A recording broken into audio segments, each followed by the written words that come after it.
tensão da barra de referência, a magnitude e o ângulo. O que é preciso é que sejam dados. Muito bem. Então, está aí o nosso objetivo principal, é o cálculo do fluxo, e para isso precisamos do estado da rede. O que é o estado da rede? É o cálculo dos valores de tensão e magnitude.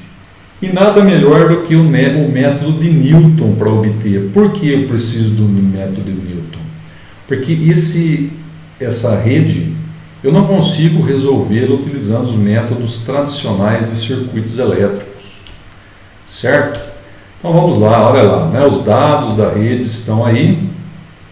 Veja aí, impedâncias. Eu vou entrar então com esses dados da rede, né? Inicializar o meu contador de iterações e estimar um valor inicial. O valor inicial para θ2, V2, θ3 e V3. Então, esse valor inicial eu vou estimar. E qual o valor que normalmente eu utilizo? Mas volto a dizer, não necessariamente. Mas normalmente eu coloco 1 PU para as tensões como valor inicial e 0 para os ângulos. E por que eu escolho esses valores? É em vão? Não, é porque as tensões elas sempre ficam em torno de 1 PU, com pouca variação. Então, se eu inicializar essas variáveis com 1 PU, eu vou estar já bem próximo da solução. E o ângulo é a mesma coisa, ele varia pouco em relação a 0. Então, os ângulos das barras, das tensões das barras, são pequenos. Portanto, um valor inicial de 0 é uma boa aproximação. Então, lá no arquivo de dados da rede, eu já vou colocar como valor inicial 1 PU e 0 ângulo, 1 PU e 0 ângulo. Bem, eu vou então entrar no meu processo iterativo. E qual é o primeiro passo? Calcular os mismatches de potência.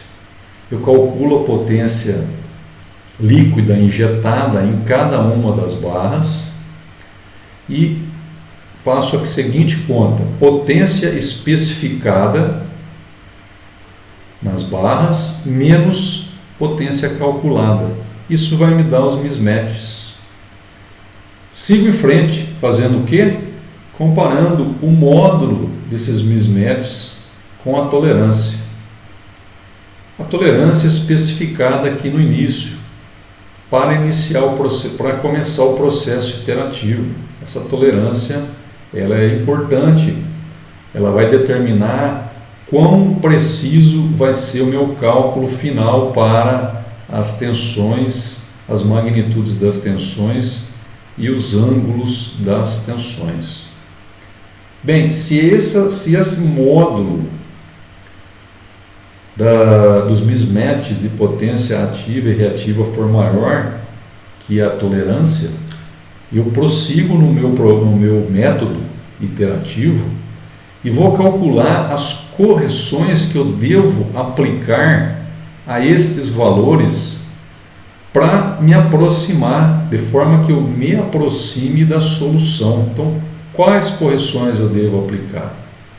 Para calculá-las eu uso o jacobiano, aquela matriz de derivadas parciais. O inverso dessa matriz multiplicado, negativo do inverso, multiplicado pelos mismatches de potência que eu calculei aqui. Certo? Então,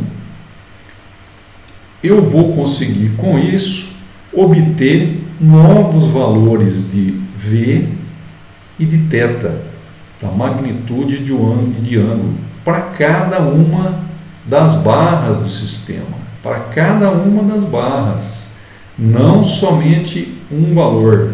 Aqui no caso, no exemplo que nós estamos tomando, são 4 valores, 2 valores de magnitude e 2 valores de ângulo. Portanto, essas equações todas são matriciais. Muito bem. Prossigo então no meu método, incremento o meu contador e aí eu vou ter os valores de V e θ da primeira iteração. Qual é o próximo passo? O próximo passo é calcular os mismatches de potência, verificar se esses mismatches são maiores que a tolerância. Né? Vamos lá, repetir. Né? Incrementei o meu contador, estou agora com esses valores de V e θ da primeira iteração, vou calcular os mismatches e vou comparar com a tolerância. Sendo maior que a tolerância, o módulo dos mismatches, eu prossigo no meu processo iterativo, calculo as correções de ângulo e de magnitude através da multiplicação da matriz jacobiana, que eu tenho que calcular novamente, porque ela depende dos valores de V e θ. Portanto, eu tenho que calcular essa matriz a cada iteração e invertê-la. Multiplico essa matriz jacobiana pelos mismatches que eu acabei de calcular. Vou obter então as correções, aplico as correções e já calculo os valores de V e θ, né, da próxima iteração. Não esquecendo que eu tenho que incrementar o meu contador de iterações, que agora vai para 2. Então, nessa iteração 2, o que eu vou fazer? Iniciar com os valores da iteração 2 que eu acabei de calcular. Vou calcular novamente os mismatches. Lembra, no cálculo dos mismatches, eu preciso desses valores para calcular o valor líquido da potência injetada, ativa e reativa, subtrair da potência especificada que foi dado lá no início, calculo os mismatches. Bem, obtenho o módulo desses mismatches e comparo com a minha tolerância. É maior? Se for maior, prossigo no meu método iterativo.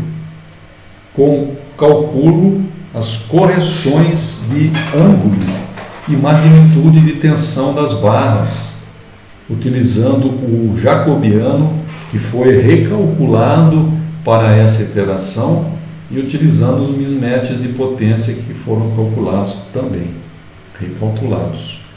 Portanto, eu consigo agora obter novos valores de V e de θ,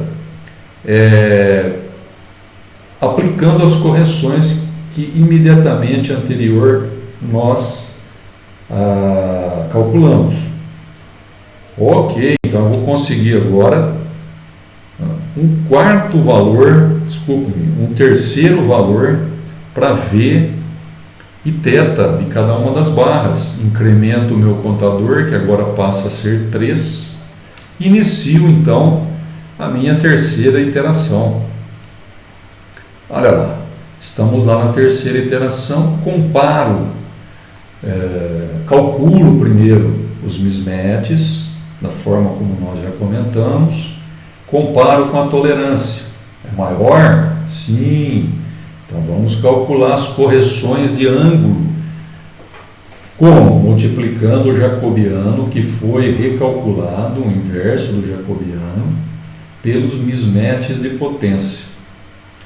Com essa correção em mãos, eu aplico nesses valores de V e θ e obtenho então os valores de V e θ da próxima iteração. Não posso esquecer de incrementar o meu contador. Então, estou lá na iteração número 4. Nessa iteração número 4, eu vou iniciá-la com os valores calculados. Calculo meus mismatches novamente e verifico. Opa, agora esses mismatches são menores ou iguais à tolerância. Bem, se são menores ou iguais, estes valores aqui são a solução do problema. Então, eu já considero agora esta é a solução do meu problema, levando em conta a tolerância, que eu determinei no início. Então, esse processo, esse exemplo de 3 barras, mostra para a gente, de uma forma bem ilustrada e bastante clara, o processo iterativo de Newton-Raphson aplicado a sistemas elétricos de potência.